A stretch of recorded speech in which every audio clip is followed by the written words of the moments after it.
तो आदाब, नमस्कार, गुड इवनिंग, सत श्री अकाल। एक बार फिर आप तमाम लोगों का स्वागत है क्राइम तक की कहानी के इस एपिसोड में। आज मंडे वीक का पहला दिन, नए हफ्ते की शुरुआत।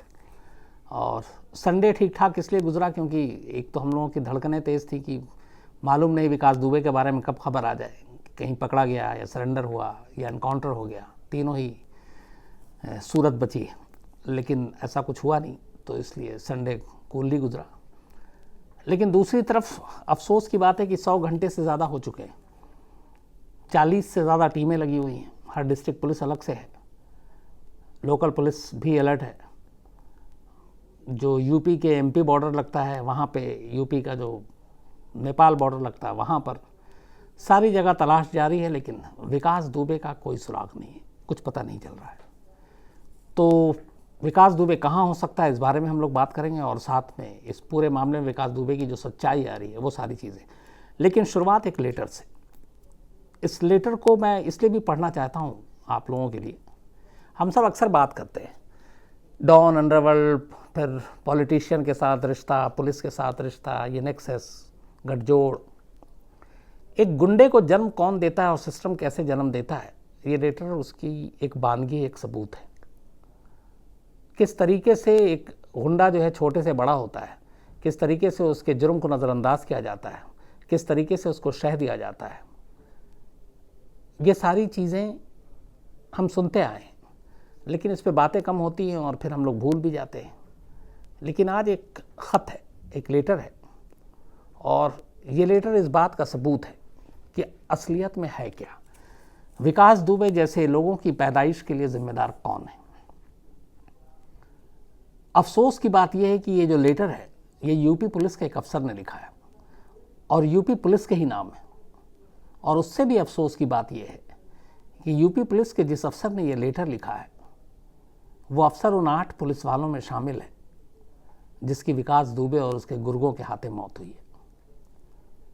इस पुलिस अफसर ने 4 महीने पहले ही एक लेटर लिखकर अपने सुपीरियर, अपने एसएसपी को साफ साफ ये कहा था कि हमारे अपने ही डिपार्टमेंट में भेदिए हैं, मुखबिर हैं, हमारे अपने ही डिपार्टमेंट में वो लोग हैं जो क्रिमिनल के लिए और विकास दुबे जैसे लोगों के लिए काम करते हैं, और हमारे अपने ही डिपार्टमेंट में वो लोग हैं जिनकी वजह से कभी भी कोई बड़ा हादसा हो सकता है।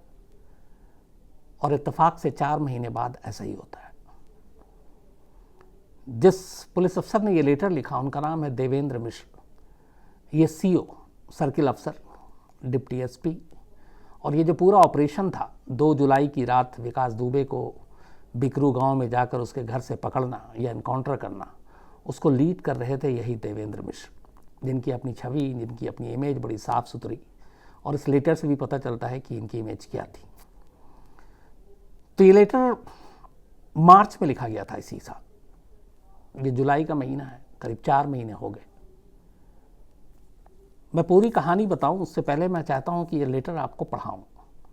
ये लेटर लिखा गया है, इस पर डेट नहीं है, लेकिन ये लिखा गया है वरिष्ठ पुलिस अधीक्षक यानी कि senior superintendent of police Kanpur, जिनको सीओ देवेंद्र रिपोर्ट करते थे। इस लेटर में इन्होंने लिखा है कि कृपया सादर अवगत कराता हूं कि दिनांक 13 मार्च 2020 को थाना चौबेपुर में अंतर जनपदीय दबंग अभियुक्त विकास दुबे पुत्र राम कुमार दुबे, निवासी ग्राम बिकरू, थाना चौबेपुर, जनपद कानपुर नगर, और उसके सह अभियुक्तों के खिलाफ मुकदमा नंबर 6520 6520 सेक्शन 386 के तहत एक मामला दर्ज हुआ है। आगे लिखते हैं कि अभियुक्त विकास दुबे के खिलाफ जनपद और अन्य जनपदों में, इस इलाके में और इसके और भी दूसरे इलाकों में, करीब 150 मुकदमे संगीन धारा हत्या, लूट के अभियोग पंजीकृत होने, इसके अलावा थाना शिवली के कार्यालय में हत्या कर देने, जिस मंत्री का किया था उसका भी इन्होंने जिक्र किया है।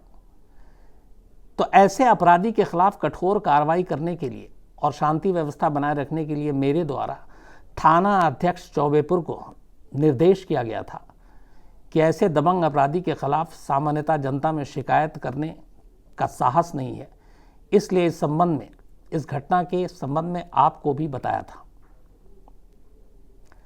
ये आपको बताया था मतलब एसएसपी को भी जानकारी दी थी। मुकदमा उपरोक्त की अब तक की कार्रवाई शून्य होने पर मैंने दिनांक 14 मार्च यानी कि 13 मार्च की रिपोर्ट लिखी गई और 14 मार्च 24 घंटे बीत गया है।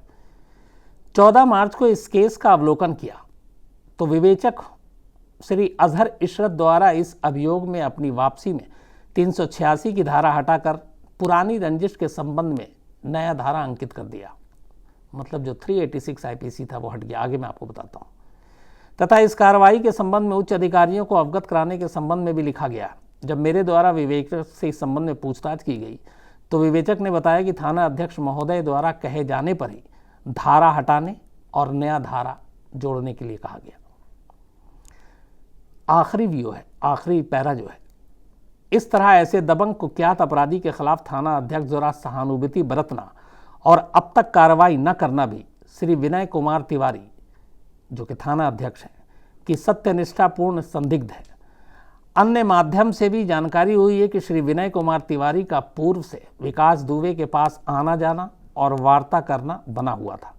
यदि थाना अध्यक्ष ने अपने कार्य प्रणाली में परिवर्तन नहीं किया तो गंभीर घटना घटित हो सकती है। थाना अध्यक्ष श्री विनय कुमार तिवारी के खिलाफ उपरोक्त अभियोग में 386 धारा हटाने और अब तक कोई कार्रवाई न कराने के संबंध में कार्रवाई किए जाने की संस्थिति की जाती है। देवेंद्र मिश्र, क्षेत्राधिकारी भिल्लौर, कानपुर। ये लेटर है। 13 मार्च को मुकदमा दर्ज हुआ था विकास दुबे के खिलाफ एक शख्स से एक्सटॉर्शन के चक्कर में, और उसने उसको बुरी तरह धमकाया था। एक्सटॉर्शन के लिए आईपीसी में 386 है। 386 एक गैर जमानती अपराध है। इसमें जमानत नहीं हो सकती, आपको अदालत जाना पड़ेगा, यानी कि पुलिस को गिरफ्तार करना पड़ेगा जिसके खिलाफ ये एफआईआर है और उसको अदालत में पेश करना पड़ेगा। और अब अदालत की जिम्मेदारी है कि वो उसे जमानत देती है या जेल भेजती है। गैर जमानती होने के साथ साथ 386 आईपीसी के तहत जो मैक्सिमम पनिशमेंट है वो 10 साल की सजा है। एक शख्स विकास दुबे के खिलाफ इसी साल मार्च में एक्सटॉर्शन का केस दर्ज कराता है इसी चौबेपुर पुलिस स्टेशन में, और चौबेपुर पुलिस स्टेशन के जो थाना अध्यक्ष जो इंचार्ज हैं एसओ वह है विनय कुमार तिवारी। ये जो सर्किल अफसर हैं देवेंद्र मिश्र जी जो अब इस दुनिया में नहीं रहे, जो इस एनकाउंटर में मारे गए, ये इस एफआईआर को, चूंकि उस थाना अध्यक्ष के ऊपर के अफसर ये थे, इन्होंने विनय कुमार तिवारी से कहा कि ये मामला संगीन है, आप इस पे खिलाफ कार्रवाई कीजिए। कार्रवाई का मतलब है कि सीधे सीधे आपको गिरफ्तारी करनी है। गिरफ्तारी किसकी? दुबे की। लेकिन 24 घंटे बीत गया एफआईआर दर्ज होने के, और 24 घंटे तक जब कोई अपडेट नहीं मिली सीओ साहब को, तब इन्होंने थाने में पूछा कि कल जो मुकदमा दर्ज हुआ था उसका क्या हुआ।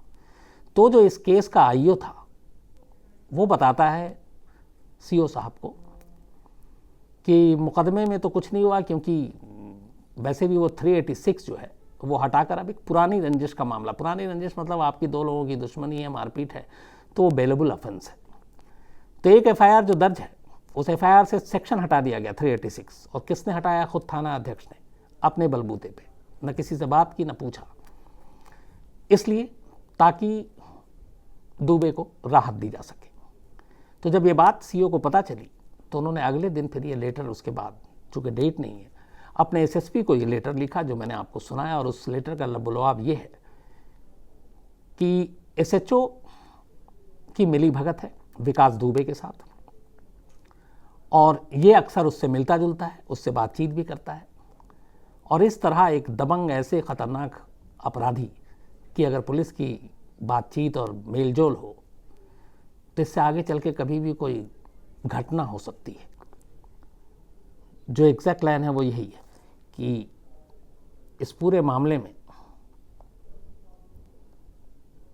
अगर थाना अध्यक्ष ने अपने काम करने के तरीके में चेंजेस नहीं किया, परिवर्तन नहीं किया, तो गंभीर घटना हो सकती है।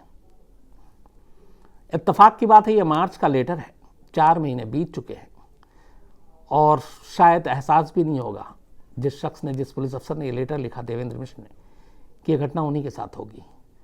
4 महीने के बाद 2 जुलाई की सुबह, बल्कि देर रात, पुलिस टीम पर जो हमला होता है विकास दुबे अपने घर से करता है, और विकास दुबे की इस हमले में 8 पुलिस वाले शहीद होते हैं, और उनमें ये देवेंद्र मिश्र भी थे जिन्होंने ये खत लिखा था।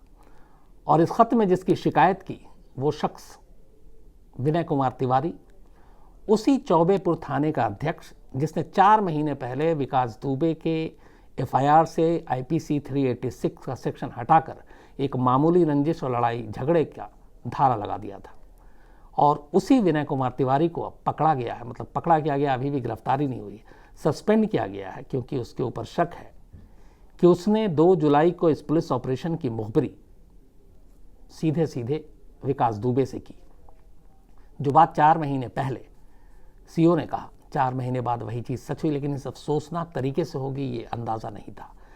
तो अगर उसी वक्त इस थाना अध्यक्ष के खिलाफ कार्रवाई होती तो बहुत मुमकिन है कि 2 जुलाई की रात ये सारी चीज़ें न होती, क्योंकि 2 जुलाई की रात इसी चौबेपुर थाने से ही विकास दुबे के पास फ़ोन गया था कि पुलिस टीम आ रही है तुम्हें पकड़ने या तुम्हारा इनकाउंटर करने। और उसके बाद विकास दुबे ने अपने गुर्गों को बुलाया, तैयार किया, कहते हैं 60 से 70 लोग थे हथियारों के साथ, और पुलिस टीम पर हमला कर दिया।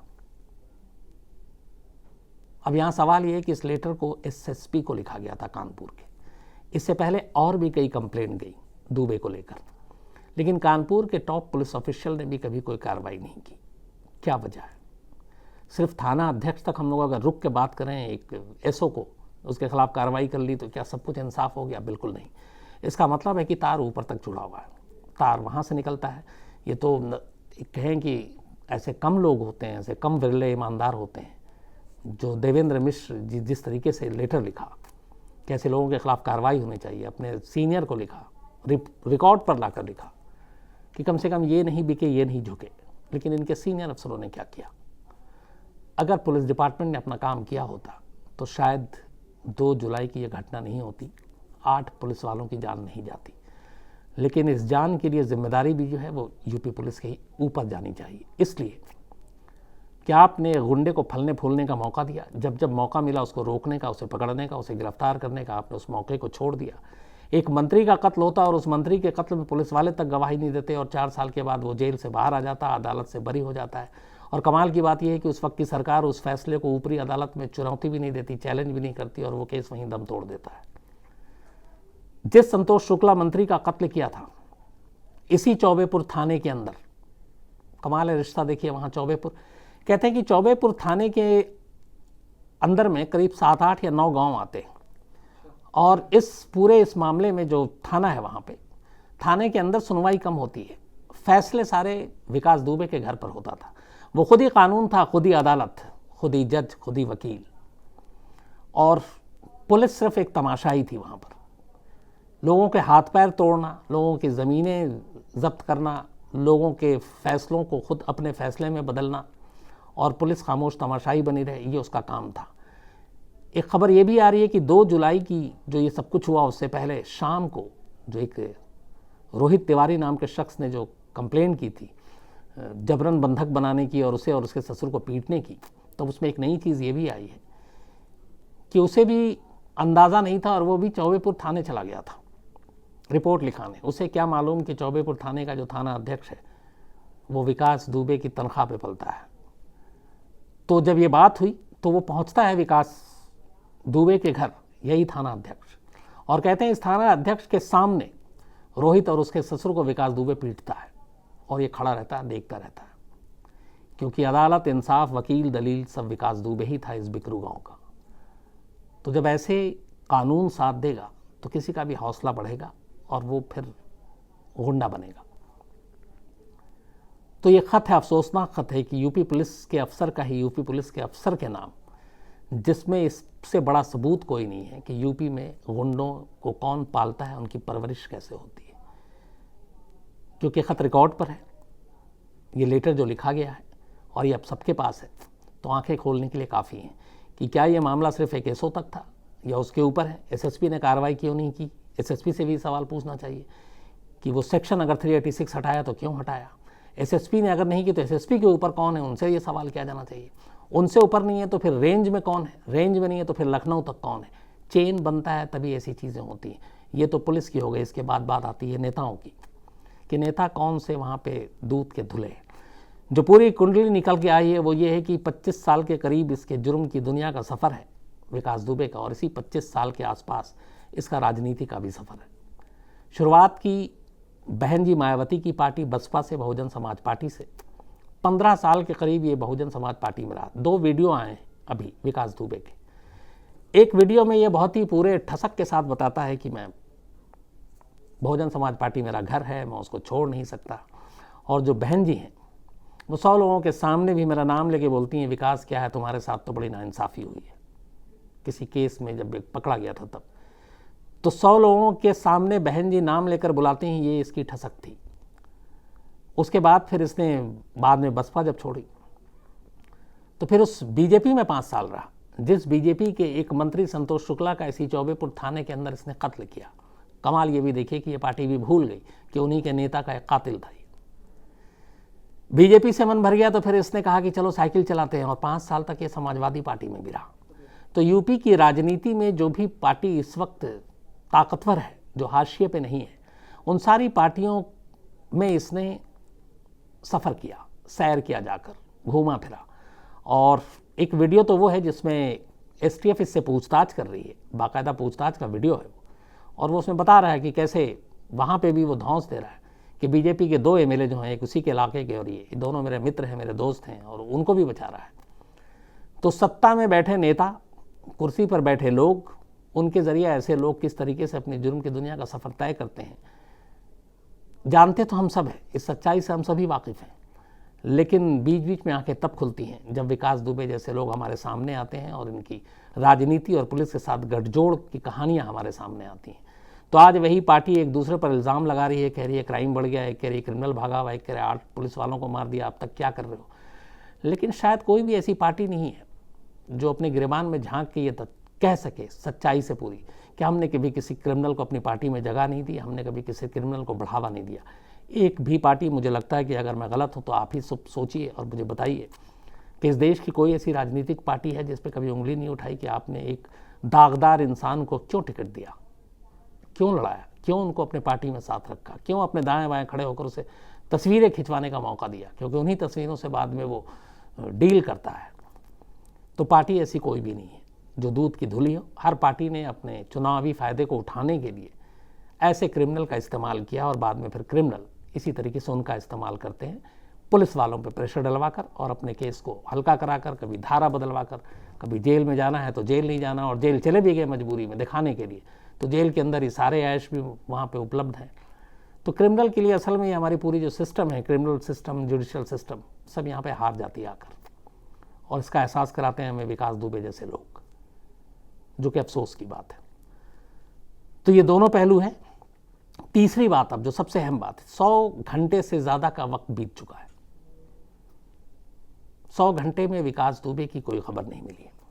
जो आखिरी खबर आई, वो एक खबर आई, उसमें बड़ी तेज़ी से कार्रवाई, वो ये कि लखीमपुर खेरी की अदालत में इसके सरेंडर करने की बात आई। और ये खबर कैसे आई? एक वकील है जिसका कभी ये परिचित रहा, उन सारे वकीलों से तो पुलिस ने बातचीत कर ली। उस वकील ने अपने एक दूसरे वकील जानकार को फ़ोन करके कहा था कि तुम लखीमपुर खेरी में एक सरेंडर करवाने की व्यवस्था करो। नाम नहीं बताया उसने, लेकिन ये बात फैल गई, और इसके बाद अदालत परिसर में पुलिस सादे कपड़ों में तैनात हो गई, और इंतज़ार होने लगा कि शायद वो आएगा सरेंडर करने के लिए। लेकिन इंतज़ार लंबा हुआ, अदालत बंद होने का वक्त आ गया, विकास दुबे नहीं पहुंचा। तो एक खबर ये थी। अब सवाल ये है कि 40-40 टीमें, हर ज़िला पुलिस, थाने की पुलिस, सभी पीछे हैं, तो विकास दुबे कहाँ हैं? जो यूपी पुलिस है उसके हिसाब से सिर्फ उसके 3 ठिकाने इस वक्त बचे हैं। कहना मुश्किल है कि वो किस ठिकाने में होगा।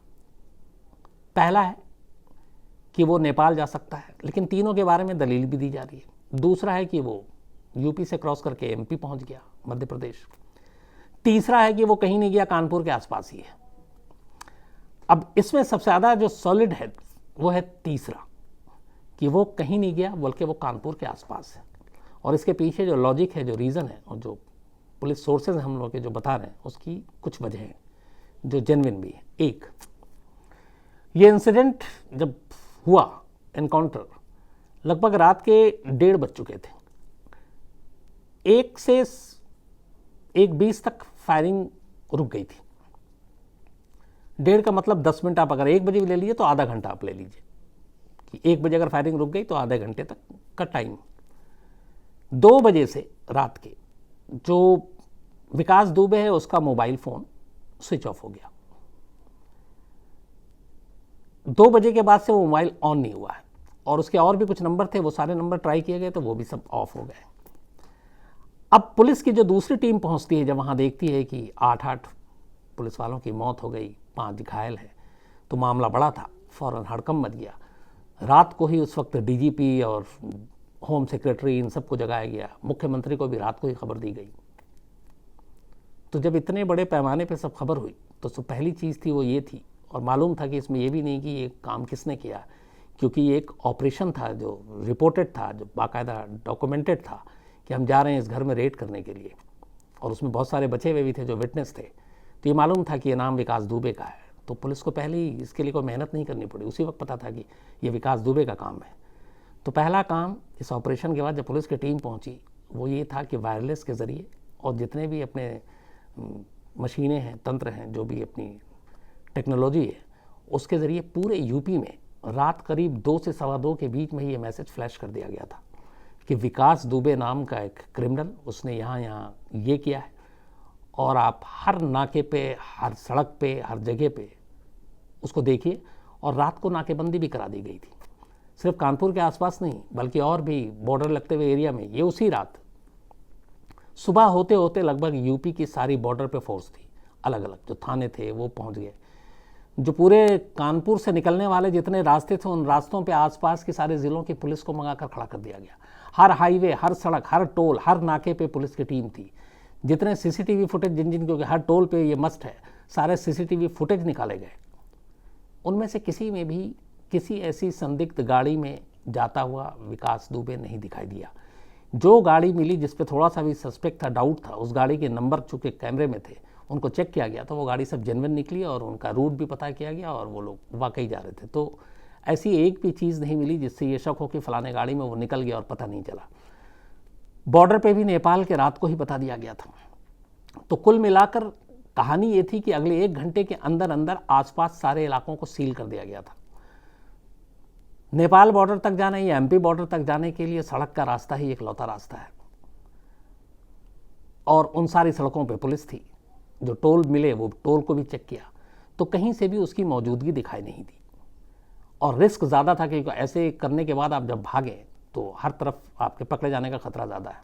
तो इसीलिए पुलिस का मानना है कि ना वो बॉर्डर क्रॉस कर पाया, ज़्यादातर चांसेस यही हैं, ना वो एमपी गया, बल्कि वो है कहीं कानपुर के आसपास। लेकिन कहाँ हो सकता है? होटल और गेस्ट हाउस सबसे असुरक्षित जगह है, वहाँ पे हो नहीं सकता। तो फिर किसी न किसी अपने जानकार, अपने परिचित, और रिश्तेदार भी नहीं बल्कि रिश्तेदार के किसी दोस्त हो, उसका कोई दोस्त हो, या अपने कोई उसका गैंग का मेंबर हो ऐसा जिसके बारे में पुलिस के पास रिकॉर्ड नहीं है वहाँ, लेकिन किसी न किसी जानकार के किसी घर में छुपा हुआ है। और बहुत मुमकिन है, ज़्यादा संभावना ऐसी बात की है कि वो कानपुर के आसपास ही है। और इसीलिए पुलिस लगातार दबिश डाल रही है, हर उन ठिकानों पे जहाँ ज़रा सा भी शक है उसे ढूंढ रही है। लेकिन 100 घंटे से ज़्यादा बीत चुके हैं, अभी तक वो पकड़ में नहीं आया। अब इस केस का अंजाम 3 ही सूरत में हो सकता है। 1, पुलिस उसे पकड़ ले, 2, पुलिस उसका एनकाउंटर कर दे, 3, उसका नसीब अच्छा और वो किसी कोर्ट में सरेंडर कर दे। यही 3 ऑप्शन है। अब इसमें से क्या होता है इसके लिए हम भी इंतज़ार कर रहे हैं, आप लोग भी इंतज़ार कीजिए। जो भी इस केस में होगा हम आपको जल्द से जल्द बताएंगे। एक और चीज़ इस बारे में जानकारी कि पुलिस ने उसके घर को, उस बिकरू गांव के जिस मकान से ये सब कुछ हुआ, गोलियां चली, आपने देखा, उसको तोड़ डाला बुलडोज़र, उस पर वही जेसीबी मशीन चली। अब जो लोग पकड़े गए उनमें से एक इसका गैंगस्टर पकड़ा गया जो उस रात उसी घर में था और इसका साथी है। उसने कैमरे पे बयान दिया है और उसने ये कहा है कि उस रात कई लोगों को अपने घर बुलाया था। उसने सही गिनती नहीं बताई और उसका कहना है कि घर में सिर्फ एक बंदूक था, बाकी सब हथियार लेकर आए थे जो उस रात आए थे। फिर उसका कहना था कि पुलिस स्टेशन से फ़ोन आया था इसी चौबेपुर से कि पुलिस टीम आ रही है। तो उससे पूछा गया कि तुम लोगों को कैसे पता था कि रात को पुलिस आएगी? तो उसने कहा कि थाने से फ़ोन आया था और उसने बताया था कि पुलिस आ रही, इसलिए हम तैयार थे। हालांकि अपने आप को बचाने के लिए वो ये बयान दे रहा है कि मैं एक कमरे में बंद था, मैं इस फायरिंग में शामिल नहीं था। लेकिन वो उसका उन गुर्गों में से एक है जिसको एक एनकाउंटर के बाद पुलिस ने पकड़ा है सुबह। तो वो पुलिस का कहना है कि वो झूठ बोल रहा है। लेकिन वो उसने एक अहम बात ये बताई कि थाने से फ़ोन आया था विकास दुबे के पास। तो थाने में तो थाना अध्यक्ष भी, जिसके बारे में 4 महीने पहले ही सीओ साहब ने साफ साफ कहा था कि इसके खिलाफ कार्रवाई करो वरना कुछ घटना हो सकती है, और वो हो गई। घर की तलाशी के दौरान उसकी दीवारों के प्लास्टर जब हटाए गए तो उसकी दीवारों के अंदर से गोला और बारूद निकले, उसने छुपाया हुआ था, हथियार निकले, और इसीलिए उस घर को उसने इस तरीके से बनाया था। तो ऐसा लगा था कि उसे मालूम था कि कभी कुछ ऐसा होगा, तो जिस तरीके की तैयारी थी, नंबर 1। नंबर 2, 300 से 400 राउंड गोलियां चली थी, 300 to 400 राउंड फायरिंग हुई थी। इसकी वजह ये थी कि विकास दुबे ने यह तय कर रखा था कि जो टीम आएगी वो उसका एनकाउंटर करेगी, और इसलिए उनमें से किसी को छोड़ूंगा नहीं। और अंधाधुंध गोलियां चली, और उसने नक्सल स्टाइल में इस अटैक को अंजाम दिया था।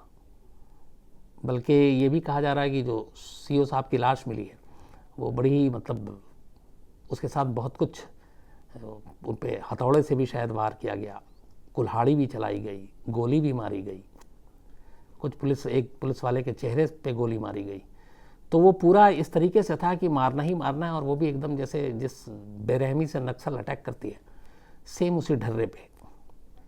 तो इसीलिए यूपी पुलिस में गुस्सा भी है, तलाश में पूरी टीम दिन रात एक किए भी है। लेकिन एक पहलू ये भी है कि आज जिसको तलाश है, कमाल की बात एक और देखिए कि इतने इस लेटर में सीओ साहब के हिसाब से उसके खिलाफ 150 मुकदमे दर्ज हैं। लेकिन हैरानी देखिए कि यूपी के टॉप 25 क्रिमिनल में भी उसका नाम नहीं है, टॉप 10 तो छोड़िए, टॉप 25 में भी उसका नाम नहीं, और आज यूपी के टॉप 1 में उसका नाम है। तो ऐसा क्यों? क्योंकि पॉलिटिकल और पुलिस, इन दोनों के साथ जो रिश्ते थे वो लिस्ट से उसका नाम भी बाहर कराते गए। क्योंकि जब क्रिमिनल के नाम आते हैं टॉप 10, टॉप 20, टॉप 25, टॉप 50, तो उसी हिसाब से उसको डील भी किया जाता है, ये इनकाउंटर और बाकी चीज़ें। लेकिन एक इतना बड़ा जिसके ऊपर 150 मुकदमे, जिसके ऊपर एक मंत्री के कत्ल का मामला, और वो टॉप 25 में भी नहीं है यूपी के, और संपत्ति करोड़ों रुपए की। तो इससे भी अंदाज़ा लगाता है कि ये जो मिली भगत होती है, कैसे गुंडे की पैदाइश कैसे होती, कौन पालता है, कैसे परवरिश होती है, ये सारी आंखें खोलने की चीज़ है। खैर, हम सबके यही है कि जल्द से जल्द वो पकड़ा जाए, और ये भी है कि कानून उसे सज़ा दे। लेकिन कानून उसे सज़ा दे पाती है या पुलिस उससे पहले ही सज़ा देगी, ये भी अभी कुछ क्लियर नहीं है। या इन दोनों को चकमा देख के वो पहले सरेंडर करता है, ये भी नहीं मालूम। पर जो भी होगा होगा ज़रूर, और बहुत दिनों तक बचना या भागना मुश्किल है, क्योंकि जुर्म ऐसा है। तो कहानी में इतना ही। जो भी इससे अपडेट होगा वो तो मैं आपको कहानी के ज़रिए देता रहूँगा। बाकी क्राइम तक पे भी इससे जुड़ी हुई खबरें लगातार आपको दीपक और वंदिता और आसिम, ये लोग हैं, ये डालते रहेंगे, देते रहेंगे। तो कल मुलाकात होगी रात 9 बजे। अपना ख्याल रखिएगा। Thank you very much.